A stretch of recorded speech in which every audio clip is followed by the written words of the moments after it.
지금 마이크 상태가 조금 많이 안 좋은데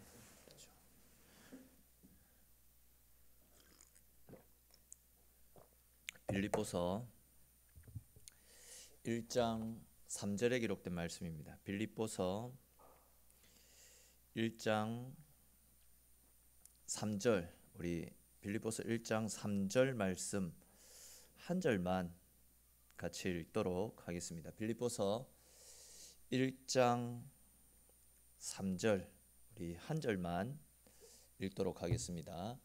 우리 한 목소리로 같이 읽겠습니다. 내가 너희를 생각할 때마다 나의 하나님께 감사하며. 아멘.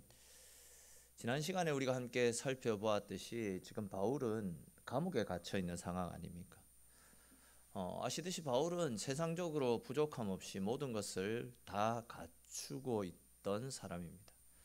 그런 그가 이제 예수님을 만나고 나서는 세상의 성공, 세상의 출세를 다 포기한 채 말 그대로 복음 전하는 일에 자신의 모든 것을 다 쏟아부은 상황입니다. 사실 그렇지 않습니까? 주님을 위해서 내가 누릴 수 있는 것 다 포기하고 주님께 내 삶을 온전히 맡기며 하나님을 위해서 내 모든 것들을 올인했다라고 한다면 그의 삶 가운데는 하나님이 채워주시는 복, 하나님이 주시는 수많은 은혜들로 넘쳐나야 할 것 같은데, 그와는 반대로 지금 바울은 복음 때문에 곤란한 상황에, 복음 때문에 감옥에 갇혀 있는 상황입니다. 바울의 삶을 우리가 알고 있겠지만 복음 때문에 그는 수시로 매를 맞았습니다. 사람들에 의해 쫓겨다녔고 온갖 모욕을 다 들었습니다. 굶주리고 추위에 떨고 맹수의 위협을 받는 등 그야말로 비참한 삶을 살았더랬습니다. 그러다가 지금은 결국 감옥에 갇혀서 사형 선고를 받아놓은 상황 아닙니까? 그런 바울의 모습을 보면서 사람들 중에서는 아니 그렇게 주님을 위해서 열심을 다한 분인데 왜 하나님은 이런 사람에게 고난 주시는 것일까? 왜 세상에 저런 악한 사람들은 저렇게 멀쩡하고 잘 나가고 잘 먹고 잘 살고 있는데 왜 하나님의 신실한 종 바울 선생님은 저렇게 험한 꼴을 당하고 저렇게 비참한 지경까지 놓이게 된 것일까? 이런 생각을 하고 시험에 빠져 있는 성도들도 분명히 많이 있던 상황입니다. 이에 바울은 자신이 갇힌 것 때문에 상처를 받거나 시험에 들었을 빌립보 교회 성도들을 안심시키기 위해서, 여러분 걱정하지 마십시오. 저는 지금 감옥에 있지만 하나님이 나와 함께 하시기 때문에, 나와 함께 하시는 예수님으로 인해서 오히려 더 감사가 넘치고 더 기쁨이 넘쳐나는 삶을 살고 있습니다. 그러므로 여러분들도 나로 인해서 낙심하지 말고 좌절하지 말고 환난과 고난 속에서도 더욱더 예수님을 바라보면서 주님께서 주시는 기쁨이 여러분들 가운데 넘쳐나기를 바랍니다 라는 그런 권면을 하기 위한 목적으로 빌립보서 말씀을 기록했었다라고 지난 시간에 말씀을 드렸더랬습니다.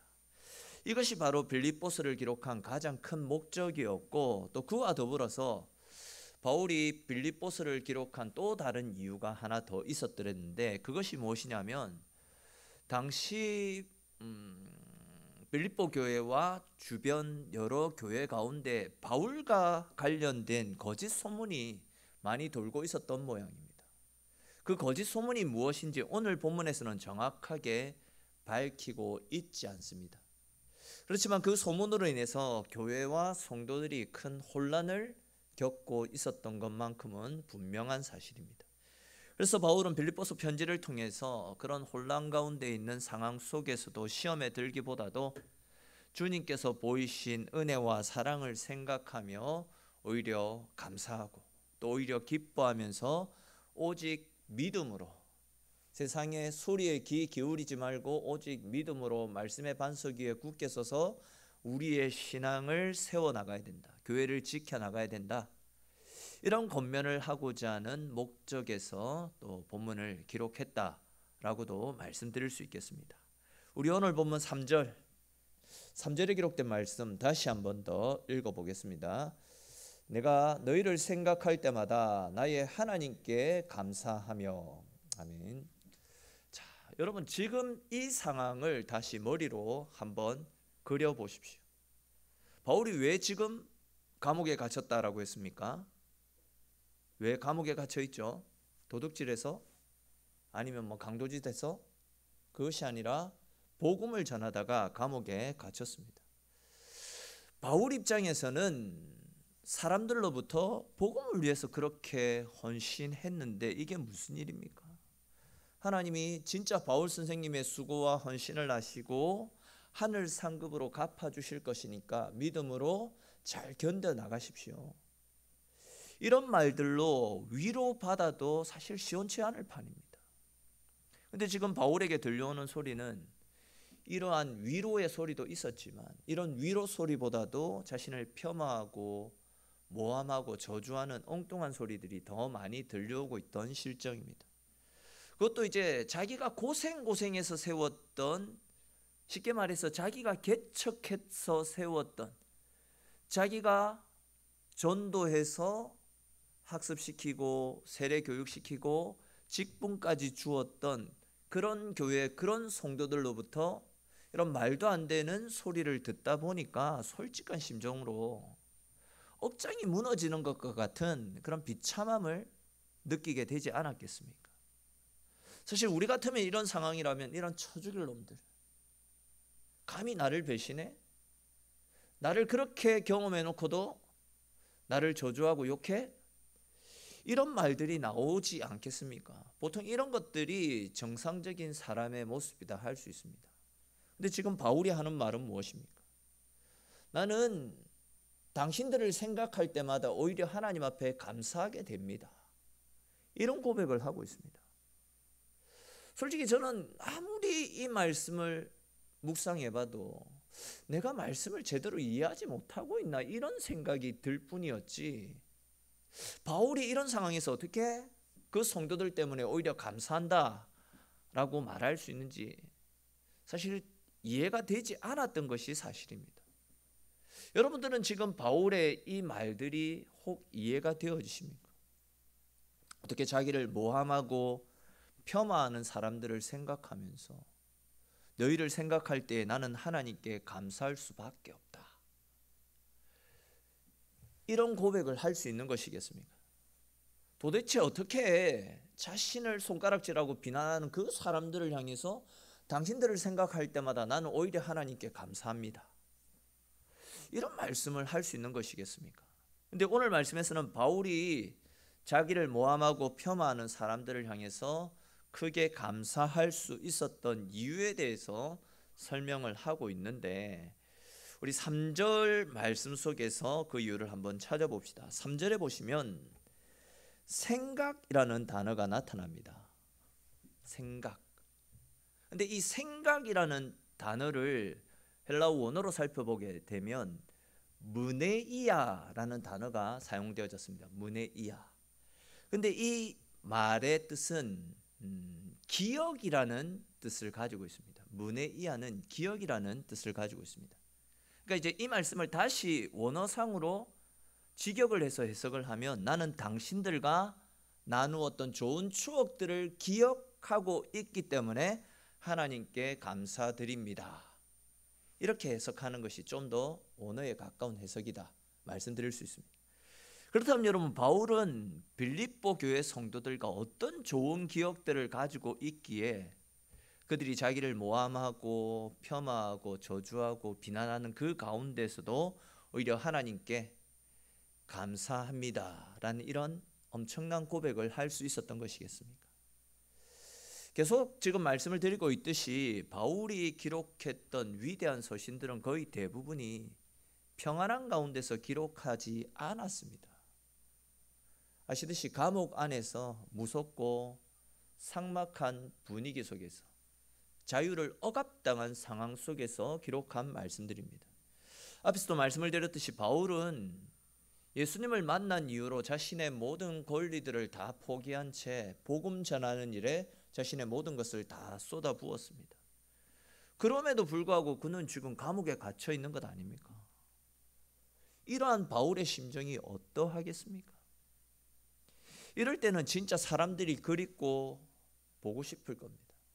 물론 이렇게 외로울 때에 앞에서 말씀드렸던 사람들처럼 바울을 모함하고 폄하하고 비난하고 저주하는 그런 사람들도 있었겠지만, 빌립보 교회의 많은 성도들이 외로움과 고통 가운데 있는 바울에게 찾아와 주었고요, 또 그를 믿어 주었고, 또 바울에게 필요했던 물품들을 계속해서 성심성의껏 지원하면서 바울을 믿고 또 의지하고 위로하고 격려해주는 이들도 많이 있었더랬습니다. 바울은 바로 이러한 빌립보 교회 성도들의 사랑을 잊지 않고 마음에 기억하고 있기 때문에 그들 사이에서 자기에 대해서 오해하고 모함하고 저주하는 사람들이 있는 가운데서도 오히려 감사할 수 있었다. 그런 고백을 지금 하고 있는 것이죠. 조금 다르게 표현하면 바울은 좋았던 기억, 감사했던 기억들로 좋지 못한 소리들, 마음을 상하게 하는 그런 소리들을 다 털어버리고 있다. 그 이야기를 하고 있는 겁니다. 우리 이와 관련해서 오늘 본문을 조금 푸는 데 있어서 도움이 되는 말씀을 찾아볼 수 있는데, 구약 성경에 하나님께서 주신 말씀이 있는데, 하나님께서 그 출애굽기 12장 14절이나 신명기 곳곳에서 이스라엘 백성들을 향해서 너희가 유월절과 칠칠절 그리고 초막절, 규례 등을 기념하여 지키라 라는 말씀을 주신 적이 있거든요. 구약 성경 곳곳에 이런 말씀이 주어집니다. 근데 이제 이 구약 말씀을 헬라어로 번역한 70인역이라고 하는 성경을 보게 되면 절기를 기념하여 지켜라 라는 말씀에 기념이라는 단어 역시도 우리가 조금 전에 읽었던 빌립보서 3장에 나타나고 있는 이 생각이라는 단어와 똑같은 무네이아라는 단어가 사용되어진 것을 보게 됩니다. 기념하라, 그것은 생각하라 라는 단어와 똑같은 무네이아라는 단어가 사용되어졌습니다. 이것이 의미하는 것이 무엇인지를 아는 것이 굉장히 중요하다 할 수 있는데, 여러분, 하나님께서 이스라엘 백성들에게 세 가지 절기를 지키라 라는 말씀을 주시지 않았습니까? 유월절, 칠칠절, 초막절, 그런 절기들을 지키라 라고 말씀을 주셨는데, 이 모든 절기들은 이스라엘 백성들이 하나님의 은혜로 기적을 체험했던, 하나님의 놀라운 은혜의 손길들을 경험했던 절기입니다. 유월절이 어떤 날입니까? 애굽 땅에 임했던 마지막 10번째 재앙이었던 그 장자의 죽음으로부터 이스라엘 백성들을 구원하시고 건져주신 절기 아닙니까? 그 절기를 기억하고 감사하는 날이 유월절입니다. 칠칠절이나 초막절, 열시도 광야에서 생활했던 이스라엘 백성들, 그러니까 이스라엘 백성들이 광야에서 생활하는 동안 하나님께서 그들을 지키시고 베풀어 주셨던 은혜에 감사하고 또 그 은혜를 기념하여 지키는 절기지 않습니까? 근데 하나님께서 당신의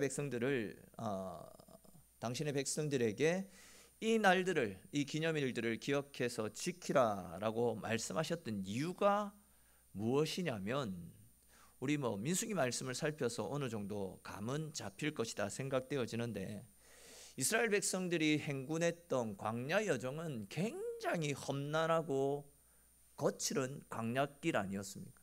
수많은 도적제들, 그리고 이방인들의 공격, 또 무서운 맹수떼들의 습격과 찌는 듯한 더위와 밤이 되면 불어오는 매서운 바람, 이 모든 것들이 이스라엘 백성들을 넘어뜨리기에 충분했습니다.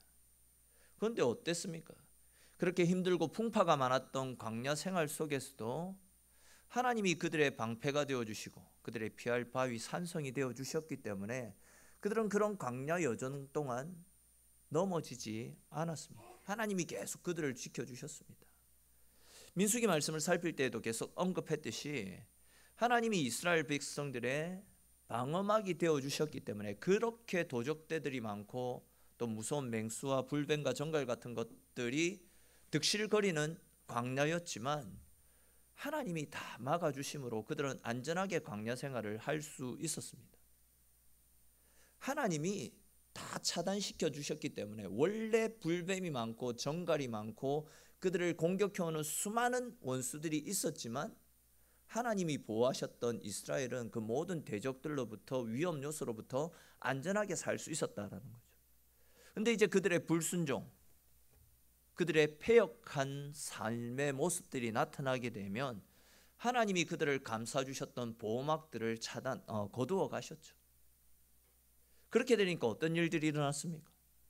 이스라엘은 불뱀에 의해서 다 물립니다.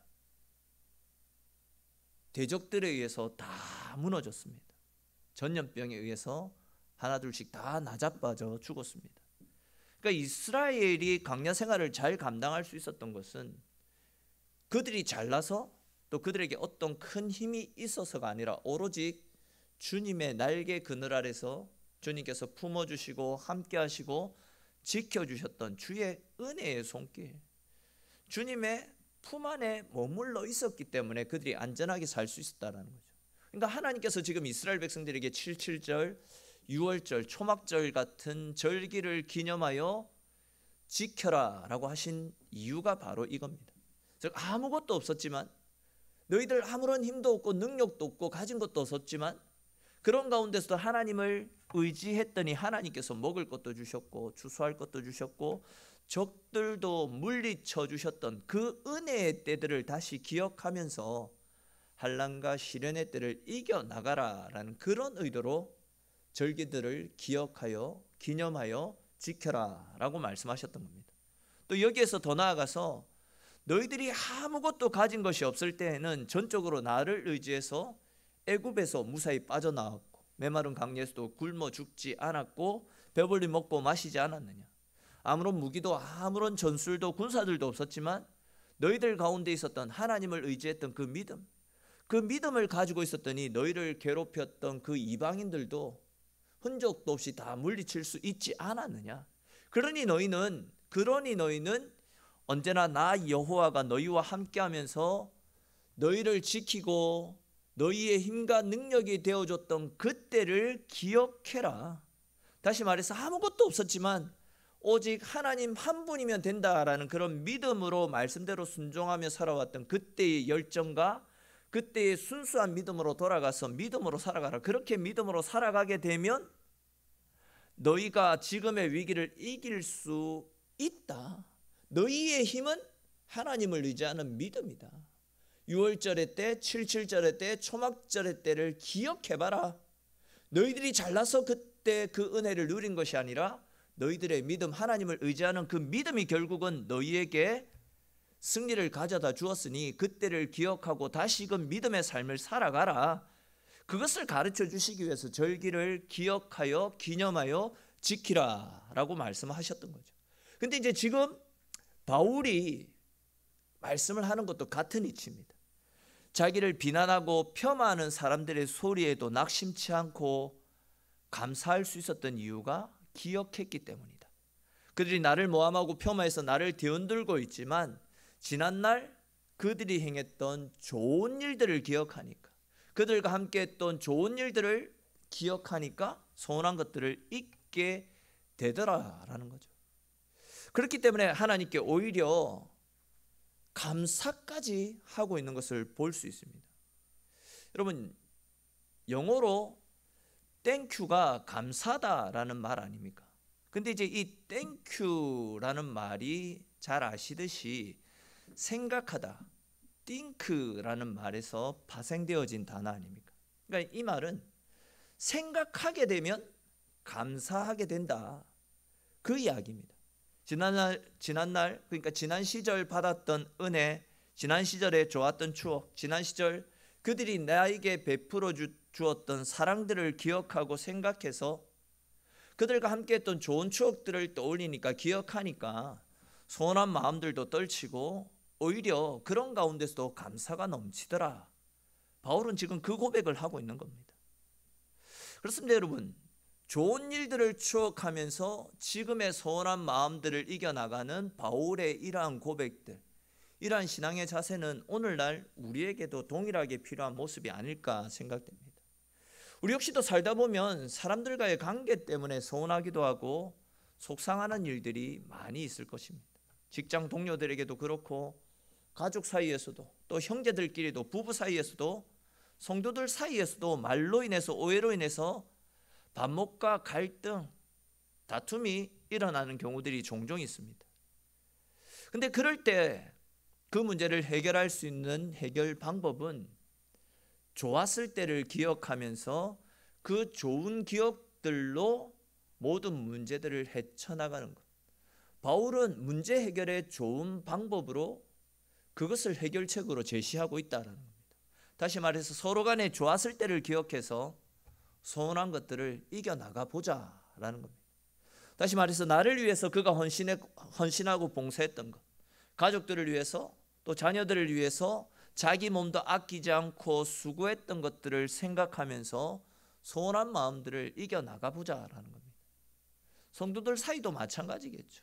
힘들고 어려울 때 서로를 위해서 중보해주고 서로가 함께 기도 제목들을 나누며 함께 주의 교회를 섬겨나갔던 우리의 헌신과 섬김을 통해서 주님께서 영광 받으셨던 그 영광스러운 때를 기억하면서 성도들 간의 갈등도 성도들 간의 오해도 풀어나가라. 그러면서 오히려 하나님 앞에 감사하라라는 이야기를 하고 있는 겁니다. 꼭 이런 말씀을 드리면 목사님 저는 우리 남편, 우리 가족들에게 또 우리 성도들에게 아니면 직장 동료들에게 좋은 기억 같은 것들이 전혀 없습니다. 그런 경우에는 어떻게 해야 됩니까? 좋은 기억이 있어야지 좋은 기억으로 이런 안 좋았을 때를 이겨나갈 수 있는 것 아닙니까? 그렇게 말씀을 하실 수도 있겠다 싶은데 그런 경우에는 우리가 어떻게 또 그런 갈등과 반목들을 헤쳐나갈 수 있겠습니까? 그때는 우리가 하나님으로부터 받은 사랑, 주님이 나를 위해서 흘려주신 십자가의 사랑을 기억하면서 성도들 간의 갈등을 헤쳐나가는 방법들도 있습니다. 십자가를 대적하고 비난했던 나를 우리 주님은 어떻게 하셨습니까? 책망하시고 지옥의 구렁텅이로 몰아넣으셨던 것이 아니라 그런 우리를 오히려 불쌍히 여기셨습니다. 그런 우리를 당신의 자녀로 삼아주셨습니다. 우리는 그 사랑, 그 은혜를 기억할 필요가 있습니다.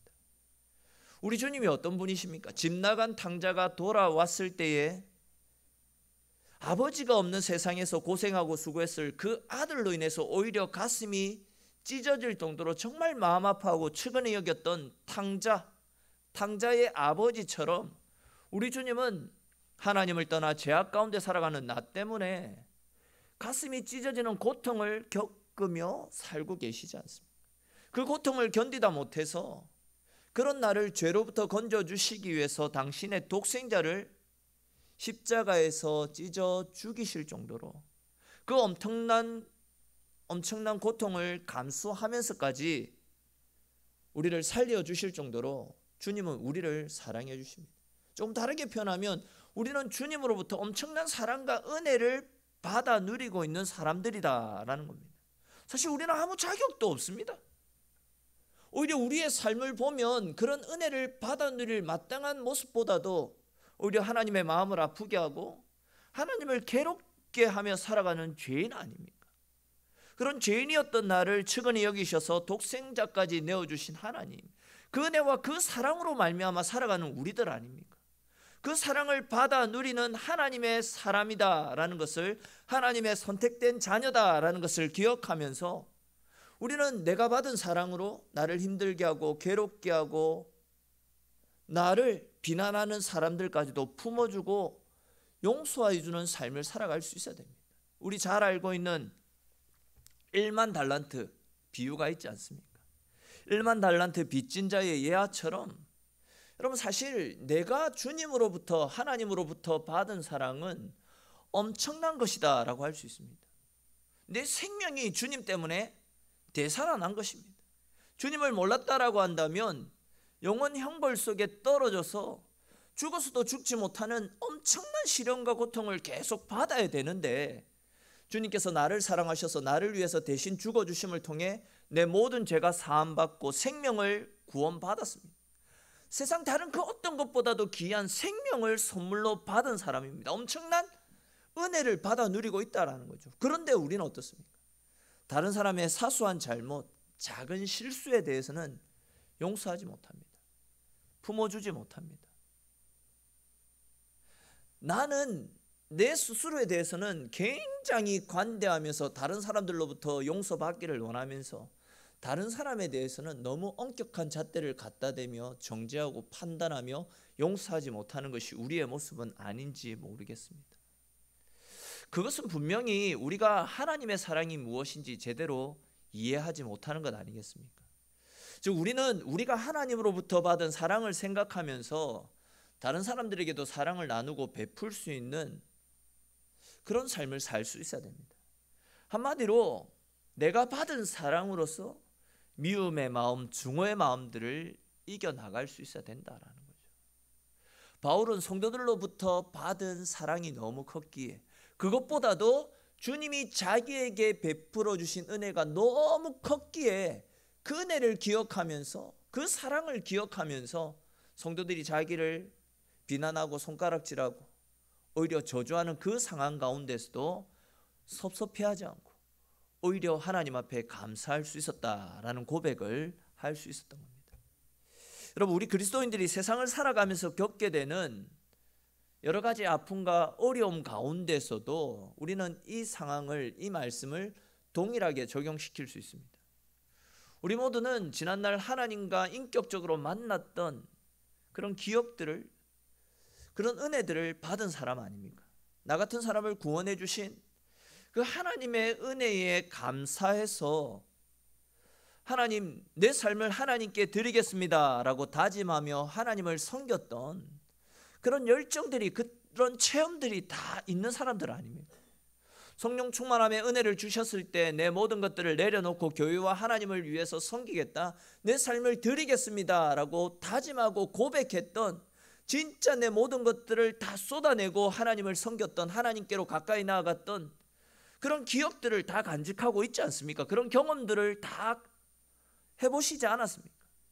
그때는 어땠습니까? 웬만한 어려움들, 웬만한 문제 믿음으로 거뜬히 이겨냈습니다. 사탄이 나를 넘어지게 하려고 나를 시험한다라는 사실을 잘 알고, 사탄이 아무리 공격해도 말씀으로 하나님 굳게 붙잡고 하나님의 능력으로 그 문제들을 헤쳐나갔던 기억들이 다 있지 않습니까? 사람들이 나를 손가락질하고 욕해도 하나님이 내 결백을 아시기 때문에 하나님이 나를 높여주실 것이다라는 믿음으로 하나님 앞에서 내가 부끄럽지 않았기 때문에 사람들 소리에 아랑곳하지 않고 하나님이 나와 함께 하신다라는 그 사실 하나만으로도 감사하고 기뻐하며 사람들의 소리와 상관없이 하나님 앞에서 자유하는 삶을 살았던 그런 기억들이 다 있지 않습니까?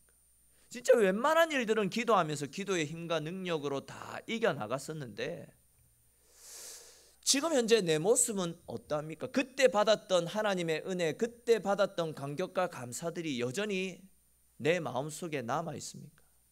나를 구원해 주신 하나님의 사랑에 대한 감격과 감사, 열정들이 여전히 내 삶을 움직여가고 있습니까?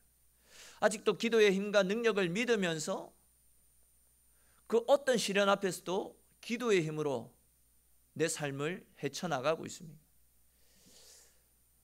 죄송한 이야기지만 이제는 예수 그리스도의 십자가를 생각해도 아무런 감흥도 감격도 느끼지 못한 채 살고 있지는 않습니까? 지금의 내 모습은 세상 사람들의 모습이나 다를 바 없는 그런 모습으로, 세상과 똑같은 모습으로 전락해버리고 있지는 않습니까?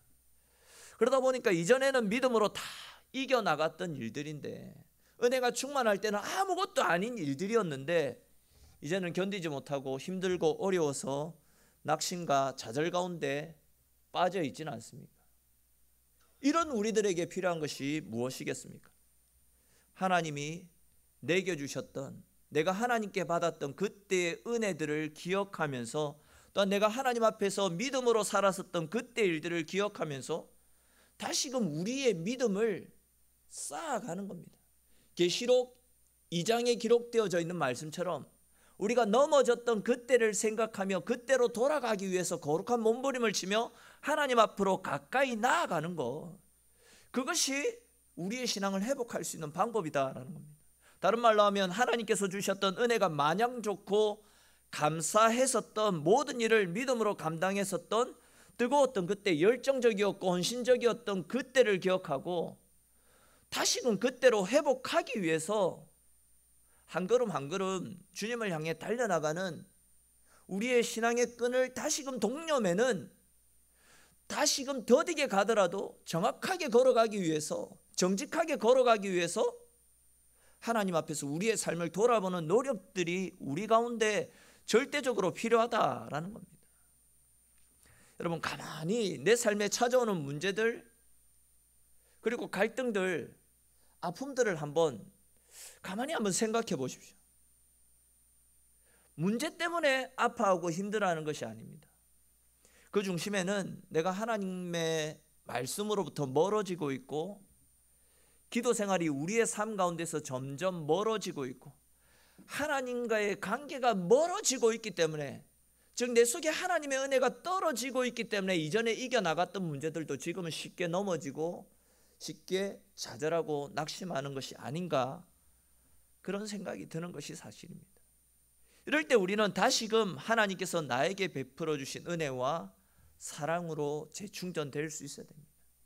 그리고 기억에만 그치지 마시고 다시금 그 사랑 앞에 내가 다시 설 수 있도록 신앙의 허리띠를 굳게 동여맬 수 있어야 됩니다. 우리가 주께 받은 은혜를 기억하면서 다시금 믿음으로 살아가게 될 때에 우리의 삶의 문제를 넉넉히 이길 수 있는 힘이 다시 생겨나는 것 아니겠습니까? 특별히 이번 한 주간 고난주간으로 주의 십자가 사랑을 기억하며 주의 남은 고난에 동참하는 고난주간으로 지키게 됩니다. 이 고난주간, 주의 고난에 조금이라도 동참하시고 또 그 고난의 길에 동참하심을 통하여 그 가운데 우리가 하나님 앞에서 뜨겁게 신앙생활하고 하나님 주셨던 은혜들로 충만했던 그때를 기억하며 그때의 삶으로 돌아가기 위해서 더욱더 거룩한 몸부림, 더욱더 주님 앞에 바로 서기 위한 그런 움직임들이 이번 한 주간 동안 생겨났으면 좋겠습니다. 여러분, 우리가 살 수 있는 길은 세상을 쫓아서 세상의 것들로 우리의 삶을 충전해 나가는 것이 아니라 다시금 하나님 앞에 우리의 삶을 바로 세워나가는 것, 하나님 앞에서 좋았던 그때를 기억하고 그때를 추억하며 하나님 내 영혼을 받아주십시오, 하나님 내 삶을 받아주십시오, 하나님 이전의 믿음이 다시금 살아날 수 있도록 나를 붙잡아 주십시오 라는 그런 마음으로 하나님 앞에 우리의 삶이 바로 서는 것, 그것이 우리의 삶이 풍성해지고 주님 주시는 은혜 가운데 험난한 세상을 넘어지지 않고 승리하며 살아갈 수 있는 비결 아니겠습니까? 이러한 사실들을 다시금 우리의 마음에 되새기면서 이번 고난주간을 계기로 다시 한 번 더 하나님 앞에서 우리의 신앙을 바로 세워나가시고 다시금 우리가 하나님 앞에서 좋았던 그때를 기억하면서 우리의 신앙과 우리의 삶이 하나님께로 더욱더 가까이 나아가 주님 주시는 은혜와 주님 주시는 사랑으로 우리 인생을 가로막고 있는 모든 장애물들, 우리를 넘어지게 만드는 모든 힘든 것들 믿음으로 넉넉히 이기고 우리의 삶을 통해서 하나님께 영광 돌리시는 저와 여러분들의 삶이 될 수 있기를 주님의 이름으로 축원합니다. 우리 오늘 주신 말씀들을 생각하면서